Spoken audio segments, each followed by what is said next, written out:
I think we can look back at the last 100 years. Many cities throughout the Midwest feel the effects from the loss of industry. The city of Manitowoc, Wisconsin seeks to modernize, but encounters a familiar problem.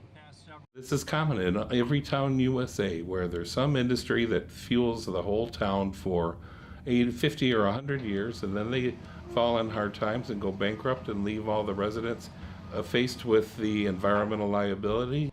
EPA's Brownfields program provides legal, logistical, and financial help to communities struggling with redevelopment. Brownfields involvement helps pave the way for the first step in revitalization, exemplified at today's demolition of Miro Number 9.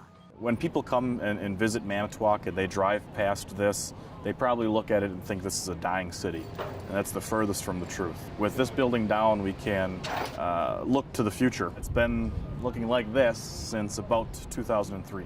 But this one is the big one. This is almost 1 million square feet. To get this down is really the next chapter in Manitowoc's life. There's at least 15 sites there in Manitowoc that they have expended Brownfields resources on. Business leaders around Manitowoc are quick to celebrate the EPA Brownfields investment around town. Working with the city, the state, the EPA has honestly been perfect. It's been really smooth. This, at the time, it looked like an environmental nightmare.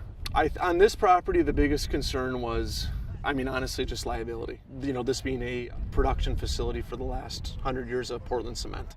I guess I would say to anyone to not overlook underutilized or older buildings.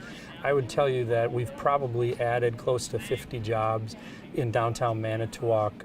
While EPA Brownfields assistance does not totally cover the cost of the renovations, the extra funds can help a project get started. Just on the Miro Number 3 building, they leveraged over $9 million in other funding to make those nice apartments. So we used historic tax credits, low-income housing tax credits, the loan from the EPA to develop this building into 40 apartments and then also add on this nice, beautiful gallery space. Revitalization is one thing, but for many, EPA is investing in another aspect of the town. I'm glad that EPA is into this, got a hand into it to make it more stable for the environment.